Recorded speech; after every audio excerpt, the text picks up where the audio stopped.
The letter arrived on Olivia Matthews' 22nd birthday, its yellowed edges creased from the long journey across the untamed wilderness of the American frontier. Her trembling fingers broke the wax seal as she unfolded the paper that would change her destiny forever. A one-way ticket to Silver Creek, Wyoming Territory, 1878, and confirmation that Samuel Parker had accepted her as his mail-order bride, a man she'd never met, but had agreed to marry out of sheer desperation. The train whistle pierced the crisp autumn air as it chugged into Silver Creek Station. Olivia clutched her small valise, the only possession she'd managed to bring from Boston. She stepped onto the wooden platform, her navy blue traveling dress her only respectable garment fluttering in the Wyoming wind. The frontier town sprawled before her, nothing like the towering buildings and cobblestone streets of Boston she'd left behind. Miss Matthews, a tall man with weathered skin, approached her, hat in hand. I'm Walter Green, friend of Samuel Parker. He asked me to fetch you. Olivia's heart sank. He couldn't come himself? Walter's expression tightened. Sam's a busy man, miss. His ranch doesn't run itself. He reached for her bag. We best get going. It's a fair ride to the Parker place. As Walter loaded her small trunk onto the wagon, Olivia surveyed the town wooden buildings with false fronts, a saloon with piano music spilling onto the street, women in calico dresses hurrying about their errands. This world seemed utterly foreign to her sheltered Boston upbringing. The wagon jostled over the rutted trail leading out of town, each bump jarring Olivia's already frayed nerves. They passed the last buildings of Silver Creek, and the vast Wyoming landscape opened before them, rolling hills, distant mountains, and endless sky. So, miss, Walter said after a long silence, what brings a city lady like yourself out to these parts? Olivia stiffened. Mr. Parker advertised for a bride. I answered. I see. His tone suggested he saw much more than she'd said. Most women come out here running from something. I'm not running, she said quickly, too quickly. I simply wished for adventure. Walter chuckled. Well, you'll find plenty of that at the Parker place. Sam's got one of the biggest cattle operations in the territory now. Started with nothing but grit and determination after the war. He glanced at her. He's a good man, miss. Rough around the edges, but decent inside. Olivia nodded, though her throat had gone dry. What had she done? Agreeing to marry a stranger in a strange land. But then, what choice did she have? After the scandal in Boston, no respectable man would have her there. The shame of it all still burned like a brand on her heart. The wagon crested a hill, and Walter pointed. There it is. Parker Ranch. Below them stretched a valley with a modest two-story house, several outbuildings, and corrals filled with horses. In the distance, cattle dotted the grasslands, tiny specks against the vast landscape. It's quite something, Olivia managed, trying to hide her disappointment. Though larger than most, it was nothing like the grand homes of Boston. Sam built every inch of it himself, Walter said proudly. Started with a one-room cabin 10 years ago. As they approached, Olivia saw a tall figure emerge from the barn. Even from a distance, there was something commanding about the way he moved, confident, purposeful. She straightened her back, adjusted her bonnet, and tried to calm her racing heart. Walter pulled the wagon to a halt in front of the house. Here we are, miss. The man strode toward them, and Olivia got her first glimpse of her future husband. Samuel Parker was not what she had expected. Tall and broad-shouldered, with dark hair that curled slightly at the nape of his neck, he looked younger than she'd imagined. His face was sun-bronzed and clean-shaven, with a strong jaw and eyes the color of a summer storm. Walter hopped down. Got your bride, Sam, safe and sound. Samuel Parker approached the wagon, those storm-gray eyes studying her with an intensity that made her cheeks flush. Miss Matthews, he said, his voice deep and gravelly. Welcome to Wyoming. He offered his hand to help her down. Olivia placed her gloved hand in his, feeling the strength in his calloused fingers as he assisted her from the wagon. Mr. Parker, thank you for accepting my application. His expression remained unreadable as he released her hand. Hope your journey wasn't too taxing. It was educational, she replied, trying for a lightness she didn't feel. Samuel nodded, then turned to Walter. Thanks for fetching her. Stay for supper. Can't. Promised the missus I'd be home. Walter tipped his hat to Olivia. Best of luck to you, Miss Matthews. As Walter drove away, An awkward silence descended. Olivia stood in the yard, dust swirling around her skirts, feeling utterly lost. "Let me show you the house," Samuel finally said, picking up her trunk as if it weighed nothing. "It ain't fancy, but it's solid." Olivia followed him, taking in the details of what would be her new home. The house was indeed solid, built of sturdy logs with a proper wood floor, not dirt like some frontier homes she'd heard about. The main room held a large stone fireplace, a wooden table with chairs, and several bookshelves filled with volumes that surprised her. "You read?" she asked before she could stop herself. Samuel glanced at the books. "Winter nights are long here. Man's got to occupy his mind somehow." He gestured to a doorway. "Kitchen's through there. Bedroom's upstairs." He cleared his throat. "Your bedroom. I'm staying in the bunkhouse until after the wedding." Relief flooded through her. "That's very proper of you. Didn't bring you all this way to compromise your virtue, Miss Matthews." There was a hint of something in his voice, amusement, perhaps. "Wedding set for Saturday, if that suits. Pastor Wilson comes through town once a month." "This Saturday?" Olivia gasped. "But that's only 4 days away. Is there a reason to wait?" His eyes met hers, challenging. "Yes," she wanted to scream. "I need time to know you. To see if I can trust you. To determine if I've made a terrible mistake." Instead, she said, "No, I suppose not." Samuel nodded. "I'll have Rosa show you around tomorrow. She helps with the cooking and cleaning. Mexican woman, lives over the ridge with her family." He moved toward the door. "I've got work to finish. Make yourself at home." And with that, he was gone, leaving Olivia alone in the quiet house. She sank into a chair, finally allowing the tears she'd been holding back to fall. What had she done? Traded one uncertain future for another. But at least here, no one knew her past. No one knew about Thomas and the baby and the terrible scandal. Here, perhaps, she could start anew. The next morning, Olivia woke to the sound of roosters crowing and men's voices outside. The sun was barely peeking over the horizon as she dressed in her second-best dress, a simple brown wool that had seen better days. She'd need to make new clothes soon. Her small wardrobe wouldn't last long with the hard work of ranch life. In the kitchen, she found a stocky woman with silver-streaked black hair putting coffee on to boil. "You must be Rosa," Olivia said. The woman turned, her dark eyes appraising Olivia. "See, and you are Senor Parker's bride." It wasn't a question. "You are very pretty, very young." "I'm 22, Olivia said, oddly defensive. Rosa nodded. "Help me with breakfast? The men will be hungry." Together they prepared a hearty meal of flapjacks, bacon, and eggs. Olivia was grateful for the task. It kept her hands busy and her mind from worrying. She'd learned to cook in Boston, though never for so many. "How many men work here?" she asked, mixing batter. 8 vaqueros cowboys plus Samuel and his foreman, Mr. Jackson," Rosa replied. "Good men, all of them, loyal to Samuel." The kitchen door swung open, and Samuel entered, followed by a tall black man with broad shoulders and kind eyes. "Morning," Samuel said, nodding to Olivia. "This is Jackson, my right hand." The man smiled warmly. "Pleased to meet you, Miss Matthews. Welcome to Parker Ranch." Olivia returned the smile, genuinely touched by his welcome. "Thank you, Mr. Jackson." "The men are washing up," Samuel said, pouring himself coffee. "Thought we'd eat together, let them meet you." Before Olivia could respond, the door opened again, and the cowboys filed in, each nodding respectfully to her before taking seats at the long table. They were a diverse group, young and old, some white, others Mexican, one that appeared to be part Native American.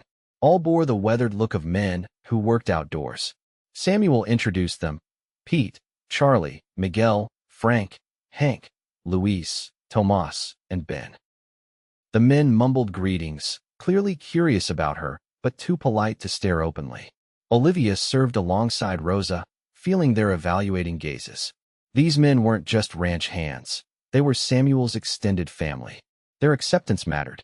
During the meal, they talked cattle, weather, and the upcoming cattle drive.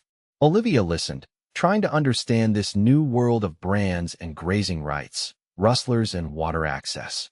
"Miss Matthews," Jackson said during a lull. "Sam tells us you're from Boston. Must be quite a change." All eyes turned to her. "Yes," she admitted. "Everything here is bigger. The sky, the land. In Boston, Buildings blocked the horizon. "What made you answer Sam's advertisement?" asked Charlie, the youngest cowboy. A swift kick under the table from Pete silenced him. "Sorry, miss. Ain't my business." "It's a fair question," Olivia said, though her heart raced. "I wanted a new beginning." The partial truth was easier than the whole. Samuel's gaze lingered on her face. "Everyone deserves that," he said quietly, and something in his tone made her wonder about his own past. After breakfast, the men returned to work, and Rosa began showing Olivia the routines of the ranch house. By midday, Olivia's head was spinning with information about water pumps, food storage, laundry methods, and 100 other details of frontier housekeeping. "You will learn," Rosa assured her, patting her hand. "No one knows everything at first."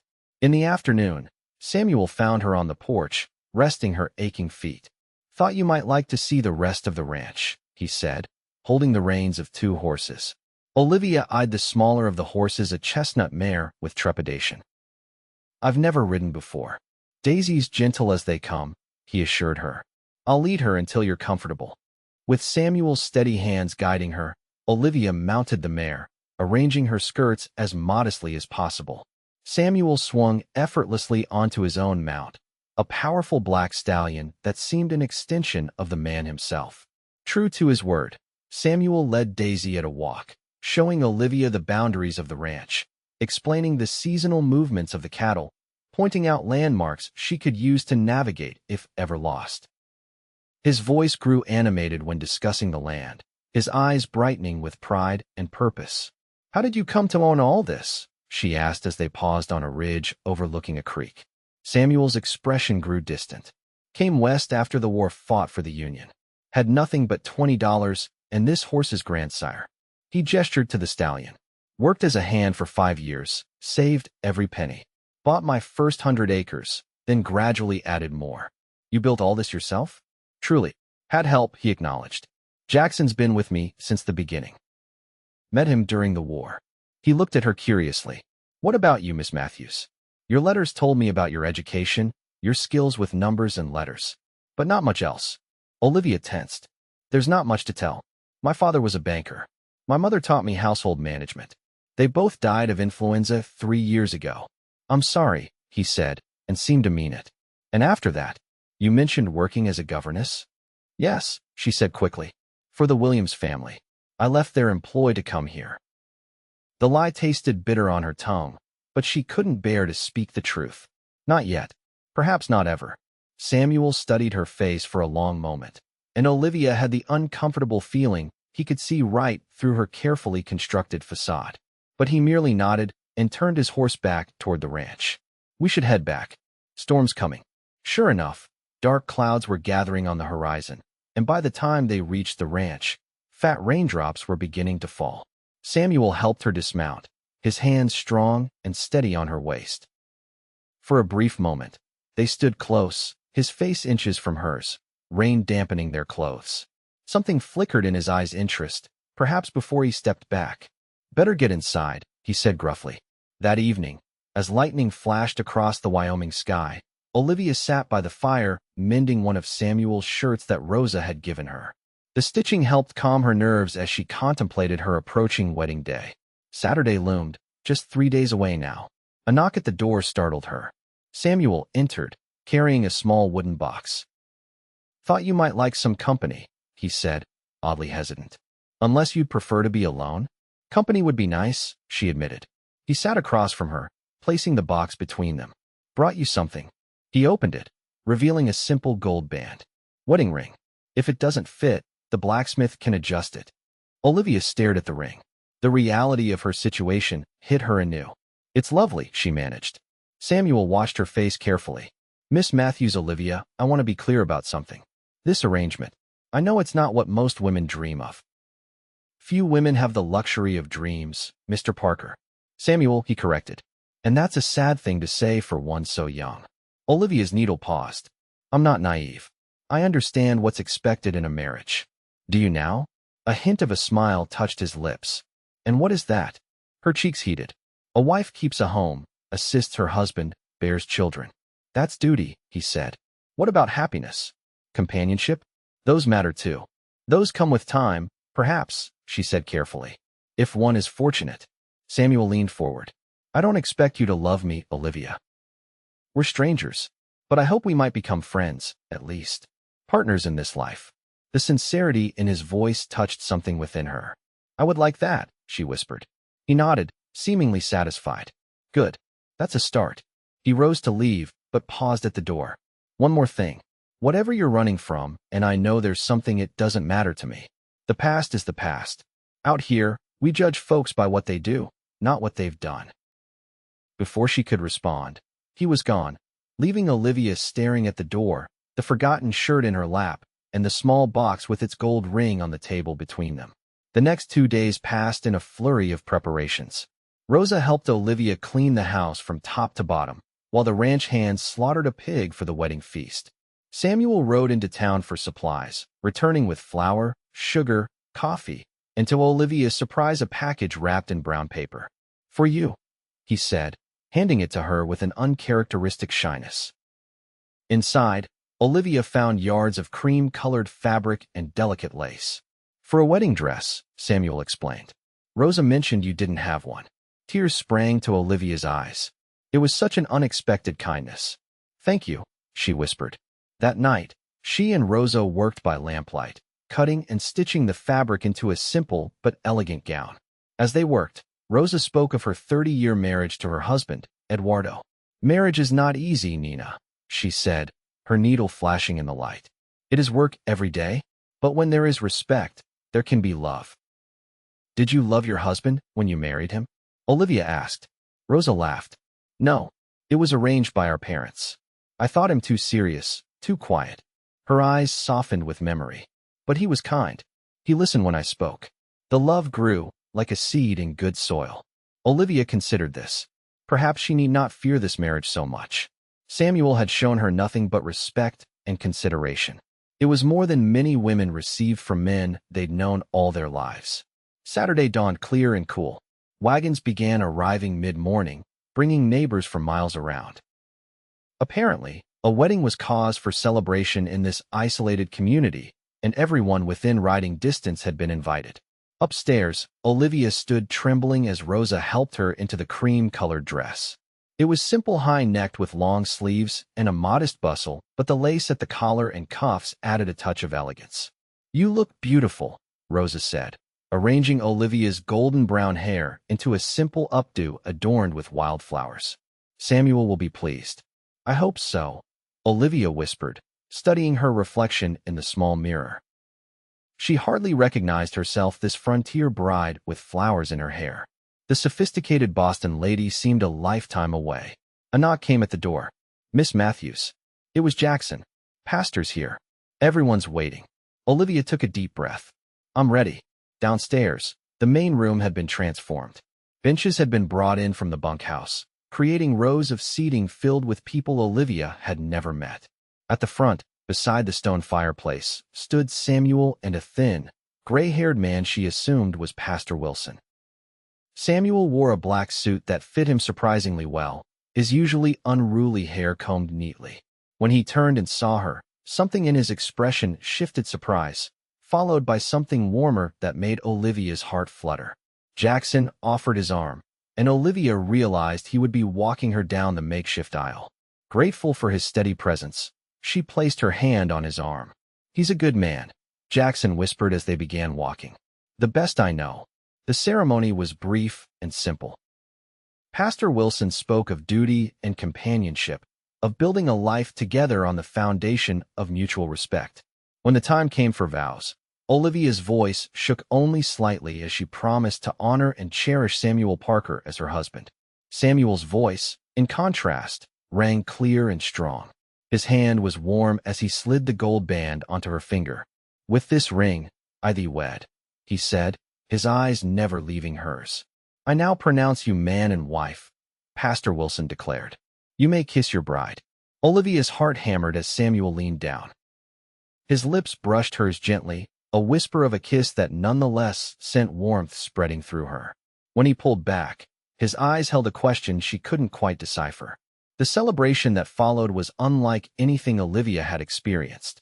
Tables groaned under the weight of food: roast pork, cornbread, biscuits, beans, pies of every description. Fiddle music filled the air as people cleared space for dancing. Children ran playing between the adults, dogs barked, and laughter flowed as freely as the whiskey Samuel had provided. Throughout it all, Samuel remained at her side, introducing her to neighbors, his hand occasionally resting lightly on the small of her back. With each introduction, Olivia felt herself relax slightly. These people seemed to genuinely respect Samuel, and by extension, they welcomed her. "The widow Johnson," Samuel murmured as an elderly woman approached. "Owns the next ranch over. Runs it herself since her husband died." "Mrs. Parker," the woman said, grasping Olivia's hands. "Welcome to our little community. We're all mighty glad Sam's finally found himself a wife." "Thank you," Olivia replied, warmed by the genuine welcome. "I'm happy to be here." "You picked a good man," Mrs. Johnson continued. "When my William died and those Miller boys tried to run me off my land, Sam stood with me. Rode patrol on my property for months until they gave up." She patted Samuel's arm affectionately. "Heart as big as Wyoming. This one has." As the day wore on, Olivia heard more such stories of Samuel helping neighbors rebuild after a fire, of him defending a Mexican family's water rights against a larger rancher, of his fairness with his men and his generosity during hard times. "Your reputation precedes you, husband," she said quietly when they finally had a moment alone. Samuel looked embarrassed. "Folks exaggerate." "I don't think they do." She studied his face. "Why didn't you tell me these things yourself?" He shrugged.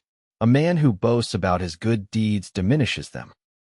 Before she could respond, Charlie appeared with his fiddle. "Boss, time for you to dance with your bride." Samuel held out his hand, a question in his eyes. Olivia placed her fingers in his, allowing him to lead her to the center of the room. As Charlie struck up a waltz, Samuel's arm encircled her waist, and he guided her in a smooth, practiced movement that surprised her. "You dance well," she said, finding her footing. "My mother insisted all her sons learn," he replied, a smile playing at his lips. "Said no woman wants a husband who can't dance at his own wedding." "Your mother sounds wise." "She was." A shadow crossed his face. "Died when I was 15. Fever took her and my youngest brother." "I'm sorry," Olivia said softly. "Your father?" "Died in 63. Antietam." His jaw tightened. "I was already in the army by then. My older brother got the letter." "You have a brother still living?" Samuel nodded. "Owen. Lives in California now. Mining engineer." Pride tinged his voice. "Smart as they come. Went to college back east." As they danced, Olivia began to see Samuel Parker more clearly, not just as the imposing rancher who had sent for a bride, but as a man shaped by loss and duty, by war and hard work. A complex man with depths she was only beginning to glimpse. The celebration continued until sunset, when the guests finally began to depart. By the time the last wagon rolled away, Olivia was exhausted but strangely content. She stood on the porch, watching the fading light paint the distant mountains gold and crimson. Samuel joined her, having shed his formal jacket for his usual attire. "Quite a day," he said. "Yes." Olivia couldn't look at him, suddenly acutely aware that they were now truly alone, husband and wife. Samuel seemed to sense her nervousness. "I had Jackson move my things back into the house," he said carefully. "But I'll take the small room off the kitchen tonight. Give you time to adjust to things." Relief and confusion mingled within her. "That's not necessary," she began, though her voice lacked conviction. "It is," he said firmly. "I meant what I said, Olivia. I want a partner, not just a convenience. That takes time." He touched her cheek gently. "We have plenty of that." The tenderness in his gesture nearly undid her. "Thank you," she whispered. He smiled a real smile that transformed his serious face. "Get some rest, wife. Tomorrow's Sunday. Only day we don't work from dawn till dusk around here." That night, in the bed that was now hers alone, Olivia stared at the ceiling, turning her wedding ring around her finger.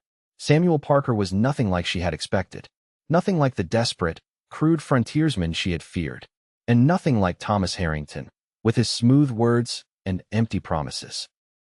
Perhaps, just perhaps, she had found not just safety in Wyoming, but something she'd never dared hope for, a chance at happiness. The following weeks brought a rhythm to Olivia's new life. She rose before dawn with Samuel, preparing breakfast alongside Rosa for the ranch hands. Mornings were spent on household tasks, mending, preserving, baking, while afternoons often found her learning the ranch's bookkeeping system from Jackson, who had been maintaining the records.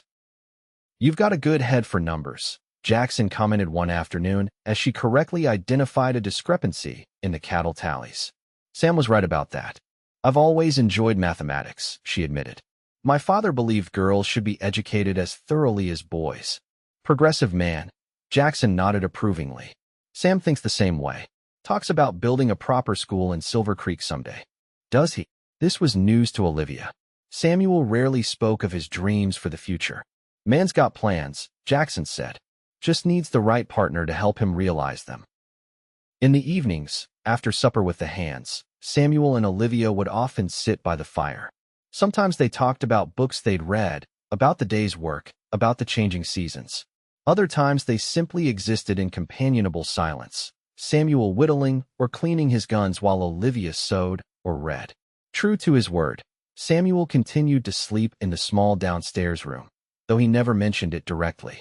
Their relationship remained respectful, friendly even, but with an undercurrent of something unresolved between them. It was during one of these quiet evenings, nearly a month after their wedding, that the first real test of their fragile bond arrived. A pounding on the door startled them both.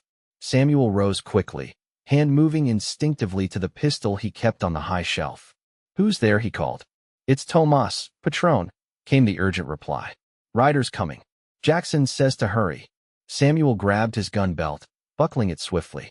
"Stay inside," he told Olivia. "Lock the door behind me." "What is it?" Fear clutched at her heart. "Raiders. Don't know yet."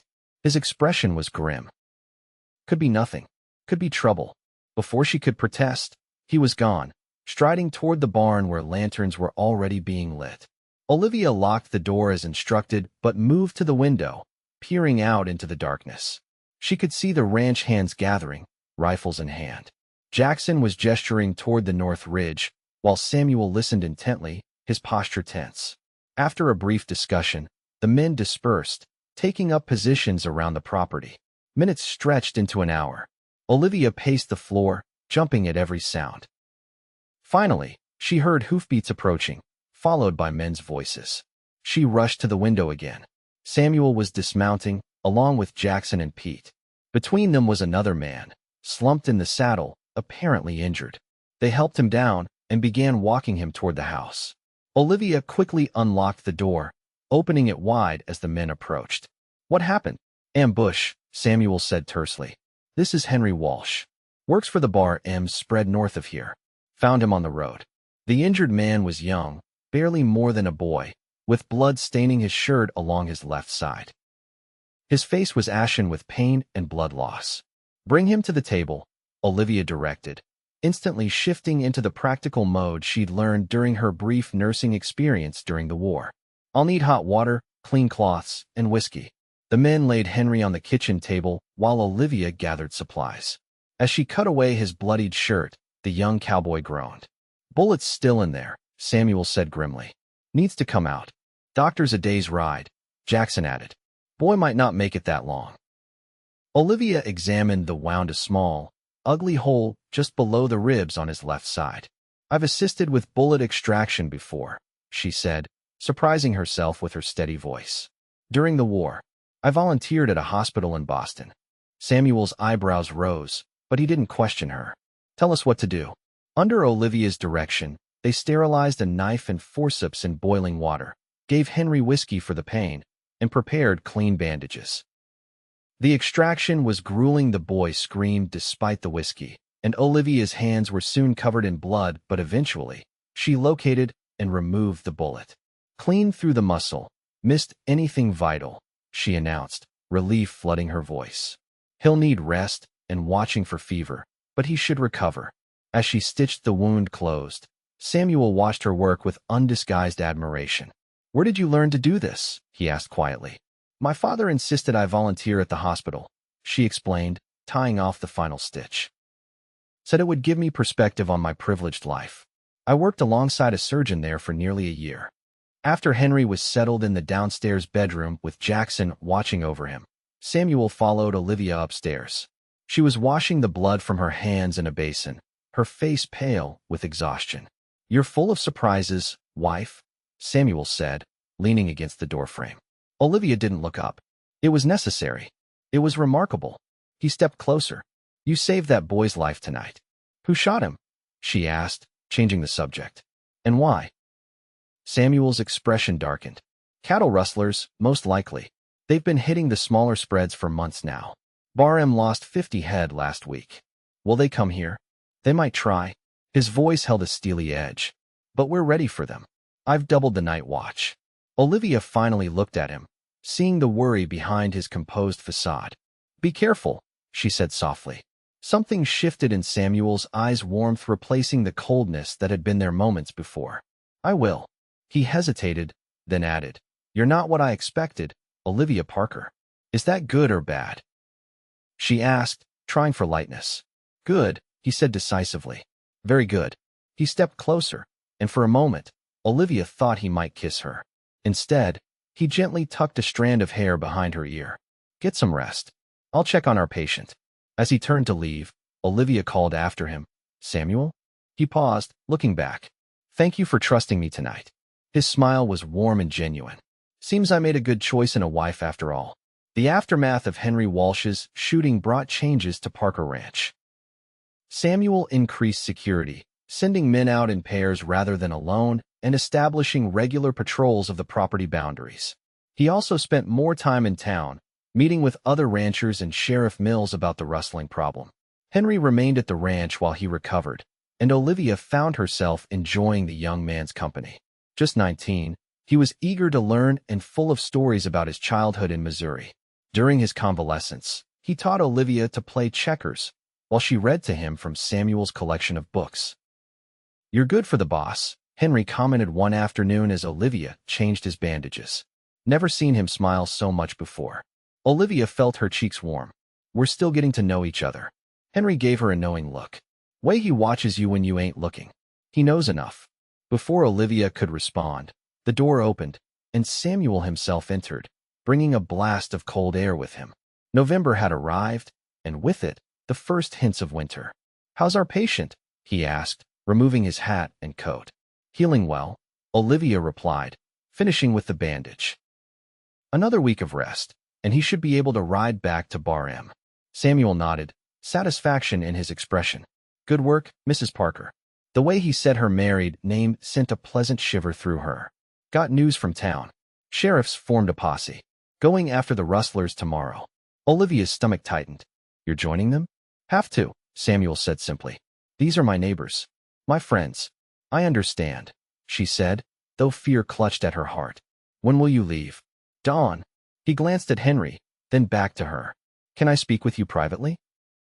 In the kitchen, Samuel poured himself coffee before turning to face her. "I might be gone several days," he said. "Jackson will stay behind with 4 men. You'll be safe." "It's not my safety I'm concerned about," Olivia said quietly. Samuel's expression softened. "I'll be careful. These men shot Henry without provocation," she pressed. "They're dangerous. All the more reason to stop them before they hurt someone else." His voice was gentle but firm. "This is part of life out here, Olivia. Sometimes men have to stand together against those who would take what isn't theirs." Olivia wanted to argue, to beg him not to go, but she recognized the futility. This was who Samuel Parker was, a man who defended what was his and stood by his neighbors. It was, she realized, one of the qualities she had come to admire about him. "Then go," she said, straightening her shoulders. "But come back to me, Samuel Parker." Something flickered in his eyes, surprise, followed by a warmth that made her breath catch. "Is that a request or an order, wife?" "Both," she whispered. He stepped closer, closing the distance between them. This time, there was no hesitation as he lowered his head and kissed her, not the gentle brush of lips from their wedding day, but a real kiss, full of promise and unspoken feelings. When he pulled away, Olivia's heart was racing. "What was that for?" she asked breathlessly. "Motivation," he replied with a small smile. "To come back." That night, for the first time since their wedding, Samuel came to her bedroom. There was a new tension between them as he sat on the edge of the bed, removing his boots. "I don't have to stay," he said quietly, "if you're not ready." Olivia took a deep breath. I want you to stay. And she was surprised to realize it was true. Over these weeks, her feelings for Samuel had grown from cautious respect to something deeper. She wasn't ready to call it love, but it was traveling steadily in that direction. He turned to look at her, his eyes searching her face. You sure? In answer, Olivia reached for him, pulling him toward her. Their lips met again, and this time, there was no turning back.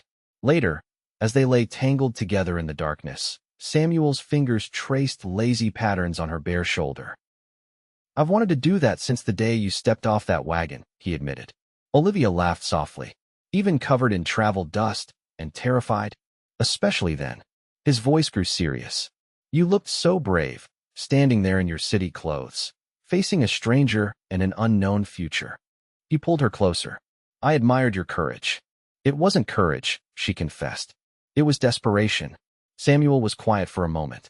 Will you tell me someday what you were running from? The question hung in the air between them. Olivia considered deflecting again, but something had changed between them tonight. Trust had been given and received. Yes, she whispered, but not tonight. Tonight is just for us. He seemed to understand, pressing a kiss to her forehead. Sleep, wife. I need to leave early. In the gray light before dawn, Olivia stood on the porch, watching Samuel prepare to ride out with Charlie and Miguel. The other men had already joined the gathering posse in town. 3 days, Samuel promised, adjusting his saddle. For at most. Take this. Olivia pressed a small packet into his hand sandwiches and jerky she'd prepared in the night. And this. She reached up, kissing him firmly, not caring who saw. When they parted, Samuel's eyes were dark with emotion. That's better motivation than I had before, he said with a smile. She watched until he disappeared over the ridge, then turned back to the house. There was work to be done, and worry wouldn't help anyone.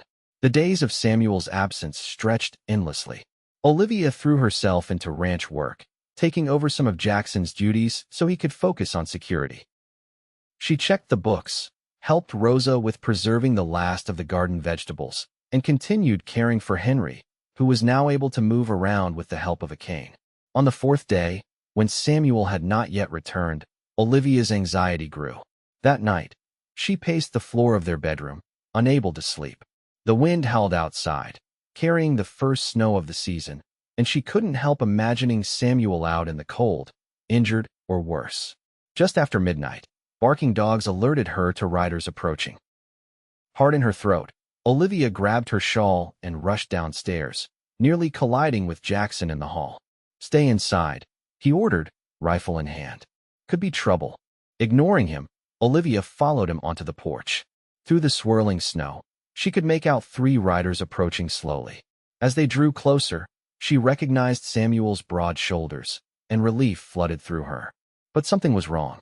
He was slumped in the saddle, and Charlie was riding close beside him, as if ready to catch him should he fall. Samuel! Olivia cried, rushing forward as they reached the yard. He's hurt, Charlie called. Took a bullet in the shoulder. With Jackson's help, they got Samuel into the house and onto the kitchen table, the same place where Henry had lain just days before. As Olivia cut away Samuel's bloodied shirt, he regained consciousness, his eyes finding hers immediately. Sorry I'm late, he mumbled. Hush, she said, blinking back tears as she examined the wound. The bullet had passed through his left shoulder, leaving an ugly exit wound but apparently missing anything vital. You're going to be fine. As she cleaned and stitched his wounds, Charlie recounted what had happened. They'd tracked the rustlers to an abandoned mine in the mountains, where a firefight had broken out. 2 rustlers were dead, 3 captured, but not before Samuel took a bullet. Sheriff's got the survivors, Charlie finished. They'll hang for sure, after what they did to Henry and the boss. By the time Olivia finished treating Samuel, he was feverish but stable.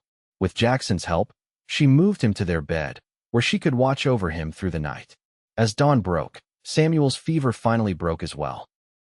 Olivia, who had kept vigil all night, nearly cried with relief when his eyes opened, clear and focused. Welcome back, she whispered, pressing a cool cloth to his forehead. Did I go somewhere? He asked, his voice rough. Too far for my liking. She took his hand, squeezing it tightly. Don't ever scare me like that again, Samuel Parker. He managed a weak smile. Yes, madam. Samuel's recovery was slower than Henry's. The blood loss and exposure to the cold had weakened him considerably. For a week, he was confined to bed, a situation he endured with poor grace. "I should be out there," he fretted, watching through the window as Jackson directed the men. "Winter preparations need to be finished before the heavy snows." "Jackson has it well in hand," Olivia assured him, changing his bandage. "Your job now is to heal." He caught her wrist gently. "My job is to provide for my wife and my men, to protect what's mine. And you can't do that if you reopen this wound and bleed to death," she countered firmly. "Besides, I rather like having you where I can keep an eye on you." His expression softened. "Been doing a lot of that, have you?" "Keeping an eye on me? Perhaps." She felt her cheeks warm under his scrutiny. "Someone has to." Samuel's recovery coincided with the arrival of true winter. Snow blanketed the ranch, transforming it into a pristine white landscape that took Olivia's breath away. Ranch work slowed as the cattle huddled in sheltered valleys, requiring only daily checks rather than constant movement. The enforced closeness of winter days and long evenings by the fire deepened the bond between Olivia and Samuel. They talked more openly now, sharing stories of their childhoods, their hopes, their fears. Olivia told him about her parents, about her education, about her brief time as a nurse during the war. Samuel spoke of his experiences in the Union Army, of the horrors he'd witnessed at Gettysburg and Cold Harbor, of his decision to come west afterward, seeking peace and purpose. "I couldn't go back to Pennsylvania," he admitted one snowy evening as they sat before the fire. "Everything there reminded me of what we'd lost: my father, my friends, even parts of myself." "The war changed everyone it touched," Olivia said softly. "Out here, I could start fresh," he continued. "The land doesn't care what you did or who you were. It only cares what you're willing to give it now: sweat, determination, respect." "Is that why you accepted my application?" Olivia asked suddenly. "Because you believe in fresh starts?" Samuel studied her face in the firelight. "Partly. Your letter was different from the others, more honest, somehow. Less concerned with appearances and more with substance." He smiled slightly. "Plus, you mentioned being good with numbers, and I needed help with the books." Olivia laughed. "How romantic." "I'm a practical man," he defended, though his eyes twinkled. Then his expression grew serious. "But there was something else. Something in your words that spoke to me. A loneliness, perhaps, one I recognized." The perceptiveness of his observation struck her deeply. "You weren't wrong," she whispered. They sat in comfortable silence for a time, watching the flames dance. Finally, Samuel spoke again. "Christmas is coming. Any particular traditions you'd like to observe?" Olivia considered this. "My mother always insisted on decorating with evergreen boughs and candles. And my father read the Christmas story on Christmas Eve." "We can do that," Samuel nodded. "The men usually have a small celebration in the bunkhouse. Good food, maybe some music. Nothing fancy. Could we invite them to the house?" Olivia suggested. "All of them, including Rosa and her family? Make it a proper Christmas dinner." Samuel's face brightened. "You'd want that. This is their home too," she said simply. "And they're the closest thing to family either of us is nearby." The smile he gave her then was so full of warmth and something deeper that Olivia's heart skipped a beat. "Have I told you lately that I made an excellent choice in a wife?" As Christmas approached, the ranch transformed under Olivia's direction. Evergreen boughs festooned the mantels and doorways, pine cones and red berries adding splashes of color. Rosa taught her to make tamales, a Christmas tradition in her family, while Olivia baked the spice cookies her mother had made every year. Samuel contributed by hunting a wild turkey and bringing home a small pine tree, which they decorated with paper stars and strings of dried berries. The preparations brought a festive spirit to the ranch that seemed to affect everyone, even the usually stoic Jackson.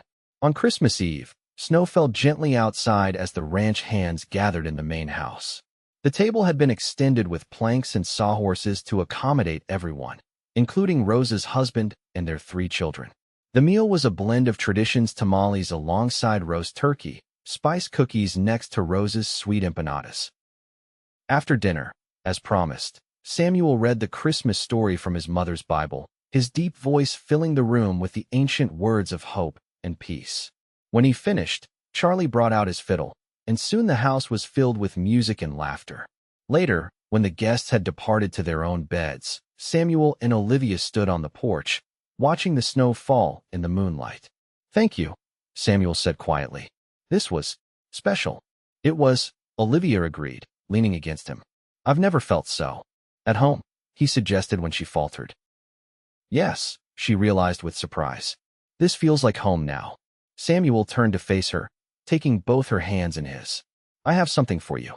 He reached into his pocket and withdrew a small package wrapped in brown paper. Olivia unwrapped it carefully to reveal a delicate silver locket on a chain. "Samuel, it's beautiful." "Open it," he urged. Inside was a tiny sketch of the ranch house, expertly rendered. "How did you?" "Jackson's work," Samuel explained. "Man's got hidden talents. I wanted you to always have a piece of home with you, wherever you go." Tears pricked Olivia's eyes as she fastened the locket around her neck. "I love it. Thank you." "I have one more gift," Samuel said, his expression turning serious. "But it's not something I can wrap." "What is it?" He took a deep breath. "My heart, Olivia Parker. I love you." The words, so simply spoken, stole her breath away. In the months since her arrival, Olivia had come to care deeply for Samuel, to respect and desire him. But she had been afraid to name her feelings, afraid they might not be returned. "You don't have to say it back," he continued quickly. "I know our beginning was unusual, and there's still much we don't know about each other. But I wanted you to know where I stand." Olivia reached up, touching his face gently. "I love you too, Samuel. I think I have for some time now." The joy that transformed his features was worth every hardship she had endured to reach this moment. When he kissed her, it was with a tenderness that spoke more eloquently than words of his feelings for her. That night, as they lay together in the darkness of their bedroom, Olivia knew it was finally time to share her secret. Samuel deserved to know the truth about the woman he loved. "Samuel," she began hesitantly, "there's something I need to tell you. About why I left Boston." He propped himself up on one elbow, his expression open. "I'm listening." Olivia took a deep breath. "I wasn't a governess, as I claimed. After my parents died, I worked as a companion to a wealthy widow, Mrs. Eleanor Harrington." The familiar pain washed over her as she continued. "She had a son, Thomas. He was charming, educated, from one of Boston's finest families." Samuel's expression remained neutral, though his eyes were intent on her face. "He courted me secretly," Olivia continued, her voice dropping. "Made promises. Said he loved me." She closed her eyes briefly. "I believed him." "He got you with child?" Samuel said quietly, not a question. Olivia nodded, tears spilling down her cheeks. "When I told him, he denied everything. Said I was trying to trap him into marriage. He told his mother I had seduced him." The humiliation of that moment still burned. She dismissed me without a reference. Samuel's jaw tightened, but he remained silent, allowing her to continue. "I had nowhere to go, no family to turn to. I took a room in a boarding house and tried to hide my condition, but eventually, it became impossible." She swallowed hard. "The baby came early. A little girl. She lived only a few hours." Samuel's hand found hers, squeezing tightly. "I'm so sorry, Olivia.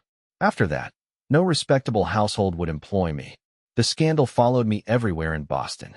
She met his eyes. "That's why I answered your advertisement. I needed to go somewhere no one knew my past, where I could start again." For a long moment, Samuel was silent, processing her story. Then he gathered her into his arms, holding her close. "Thank you for trusting me with this," he murmured against her hair. "You're not disgusted? Disappointed?" He pulled back to look at her, his expression fierce. "The only person who should feel shame is Thomas Harrington. He betrayed your trust and abandoned his responsibility." His voice softened. "You survived, Olivia. You rebuilt your life. That takes courage few possess." The acceptance in his eyes was more than Olivia had dared hope for. "I should have told you sooner," she whispered. "You told me when you were ready," he replied simply. "That's what matters." He brushed a tear from her cheek. "Your past is part of you, but it doesn't define you. Not to me." As he held her close, Olivia felt the last of her barriers crumble. For the first time since the scandal broke in Boston, she felt truly accepted, truly loved. Samuel Parker might not have been the husband she had imagined for herself, but he was exactly the man she needed, strong yet gentle, principled yet compassionate. Winter gradually gave way to spring, bringing new life to the ranch. Calves were born, grass began to green, and the days grew longer. With the changing season came news that filled the ranch with excitement. Olivia was expecting a child. When she told Samuel, his joy was boundless. He lifted her off her feet, spinning her around the kitchen until she laughingly begged him to stop. "Careful with my wife," he told the hands when they offered congratulations. "She's carrying the future of Parker Ranch." The pregnancy progressed smoothly through the summer and into early fall. Samuel became increasingly protective, insisting Olivia rest more and delegate household tasks to Rosa. For her part, Olivia embraced the changes in her body with a mixture of joy and trepidation, memories of her first pregnancy sometimes casting shadows over her happiness. Samuel seemed to sense her fears. "This time is different," he assured her, his hand resting on her growing belly. "You're not alone. I'm here, and I'm not going anywhere." On a crisp October day, almost exactly a year after Olivia had first arrived at Parker Ranch, their daughter was born. After a long labor, with Rosa acting as midwife, Olivia delivered a healthy baby girl with a shock of dark hair and eyes the same storm gray as her father's. "She's perfect," Samuel whispered, holding his daughter for the first time, or written across his weathered features. "What shall we name her?" Olivia, exhausted but radiant, touched the baby's tiny hand. "Sarah," she suggested, "after your mother." "Sarah Parker." Samuel nodded, emotion thickening his voice. "It suits her." As the baby nursed at her breast, Olivia reflected on the journey that had brought her here from the scandal and heartbreak in Boston to this moment of pure joy in Wyoming. She had come west seeking only safety and a fresh start, expecting at best a marriage of convenience with a stranger. Instead, she had found a home, a family, and a love deeper than any she had imagined possible. That evening, as twilight settled over the ranch, Samuel found Olivia rocking Sarah on the porch, bundled against the autumn chill. He sat beside them, his arm around Olivia's shoulders. "Happy?" he asked simply. Olivia leaned into his embrace, their daughter sleeping peacefully between them. "More than I ever thought possible." Samuel kissed her temple. "When you stepped off that wagon a year ago, I had no idea what you'd bring to this place. To my life." "What did I bring?" she asked, curious. "Purpose," he said thoughtfully. "Joy. A future." He smiled down at their sleeping daughter. "You came here running from your past, Olivia Parker, but from the moment I saw you, all I could think was, you're my future." Olivia's heart swelled with love for this man who had given her so much acceptance when she expected judgment, patience when she needed time, and unwavering love when she finally opened her heart. "Our future," she corrected gently, looking out over the ranch that had become her home. The sun was setting behind the distant mountains, painting the sky in shades of gold and crimson, promising another beautiful day tomorrow. And for the first time in her life, Olivia Parker looked forward to the future without fear, secure in the knowledge that whatever it might hold, she would face it with Samuel by her side.